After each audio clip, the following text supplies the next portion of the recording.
4시로 예정된 청년 토크 콘서트장에 후보가 1시간이 넘게 지나서야 나타났습니다.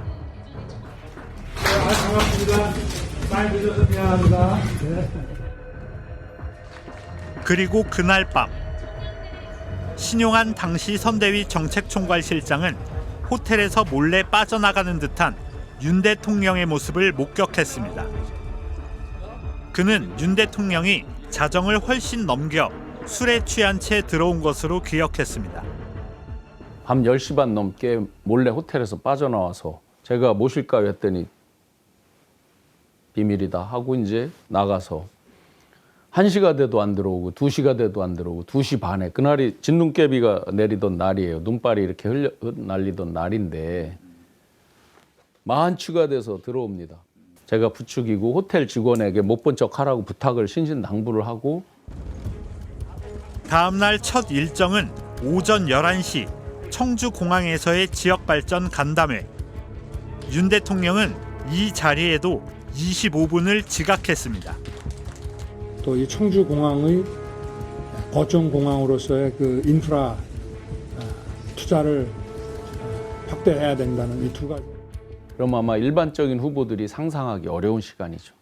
보통은 뭐 6시, 뭐 7시 이때 뭐 조찬 회동을 한다든지 지역의 유지들을 만나서 뭐 호소를 한다든지 여러 가지가 있을 텐데 전날 먹은 술이 음주가 심하다 보니까 이제 피곤하니까 감당을 못 하는 거죠. 그날 저녁 마지막 일정인 상인들과의 만남에서도 윤 대통령은 소주를 마셨습니다.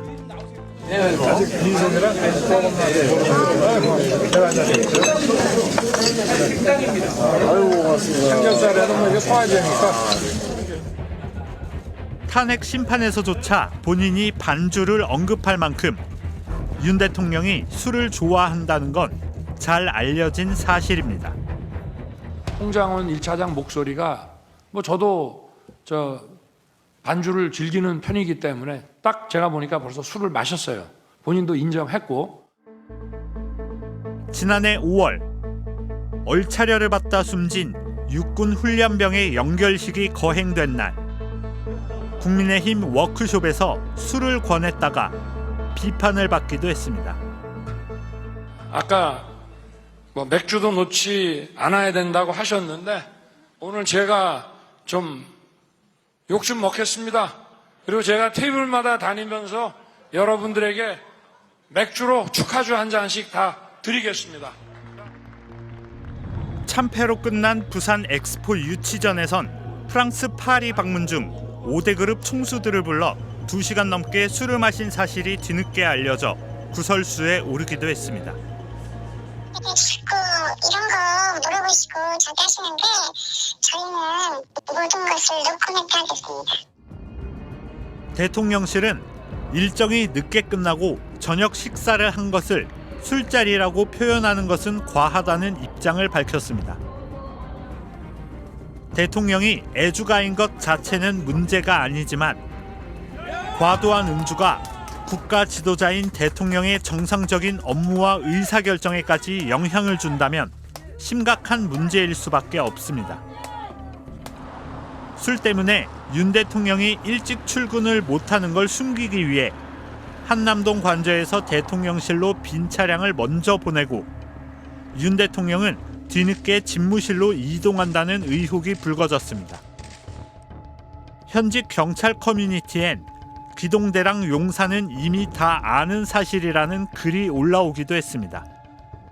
대통령이 술 먹고 늦게 나오면 출근하는 것처럼 국민들 속이고 저희들은 위장 경호가 경호 기법이 하나인데 경호 기법 급기야 윤 대통령이 술을 마시면서 계엄령을 입에 올리는 지경까지 이르렀다는 보도도 나왔습니다. 예, 사실 지금의 상황이 윤석열 대통령의 개인의 삶으로서는 그저 안타깝기 그지없습니다. 안 됐지요. 대한민국의 최고 통수권자로서의 명예로운 삶의 최정점에 있던 사람이 한순간 역사의 죄인이 되어서 사법의 심판대에 서게 되는 인생으로 전락하고 말았으니 더욱이 자신의 배우자인 김건희 여사까지도 사법부의 심판대에 곧 오르게 될 전망이어서 사실 윤석열 개인으로서는 아마도 죽고 싶은 심정이 아닐까 생각합니다. 이보다 더 비참한 사람이 있을까요? 여러분, 지도자의 알코올 중독이 국가에 미치는 부정적인 영향을 역사적 자료를 통해 살펴보는 것은 지금 윤석열 대통령의 흥망성쇠의 개인적 정치 행보를 목격하면서 매우 흥미로운 관점이 아닐 수 없습니다. 역사적으로 지도자의 그 개인적 약점, 특히 알코올 중독이 국가 운영과 국민에게 어떤 영향을 끼쳤는지 구체적인 사례를 통해 분석해 보겠습니다. 이 구소련의 혁명가 스탈린은 알코올에 대한 강한 의존성은 없었으나 그의 측근들과의 회의에서 이 과도한 음주 문화가 소련 지도부에 만연했음은 잘 알려져 있습니다. 특히 그의 통치 말기에는 신체적, 정신적 건강 악화와 함께 이 판단력이 흐려졌다는 기록이 있습니다. 스탈린의 건강 악화와 과음이 포함된 이 생활 방식은 이 대숙청 같은 극단적인 결정을 내리는 데 영향을 미쳤을 가능성이 제기됩니다. 이는 수백만 명의 목숨을 앗아갔고 국가 경제를 악화시켰습니다. 다음은 러시아 보리스 옐친의 사례입니다. 옐친은 1990년대 러시아 대통령 시절 알코올 중독으로 유명했습니다. 이 공식 행사에서 비틀거리거나 부적절한 행동을 보인 사례가 다수 기록되어 있습니다. 1994년 옐친이 아일랜드 방문 중 술에 취해 비행기에서 내리지 못한 그런 사건은 러시아의 국제적 위신을 떨어뜨렸죠. 그리고 그의 알코올로 인한 건강 악화와 판단력 저하는 그의 경제개혁 실패와 급격한 시장 변화, 체첸 전쟁 같은 위기를 악화시켰습니다. 그 결과 1990년대 러시아는 극심한 경제난과 혼란을 겪었지요.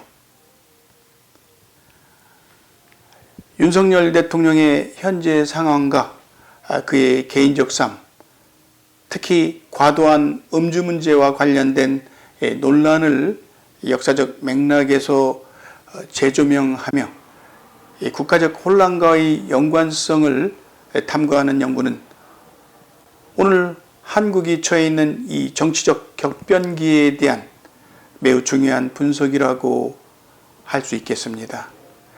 왜냐하면 지금도 보수 진영에서는 윤석열의 이 실패를 이 정치적 맥락으로 해석하며 그의 탄핵을 기점으로 좌와 우의 진영 싸움으로 몰고 가며 국론을 지속적으로 분열시켜서 이 자신들의 권력 투쟁의 동기로 사용하려는 움직임이 있기 때문입니다. 여러분, 우리 잠시 이성을 되찾고 중독 치료의 전문 분야에서 분석하는 윤석열 전 대통령의 알코올 의존성과 그로 인한 개인적 그리고 최고 통치자로서의 국가에 대한 이 역기능적 폐해가 어느 정도인지에 대해서 함께 생각해 보는 시간을 갖기를 바랍니다. 윤석열 대통령은 대선 후보 시절부터 이 과도한 음주와 관련된 그 이미지가 언론과 대중 사이에서 회자되어 왔습니다.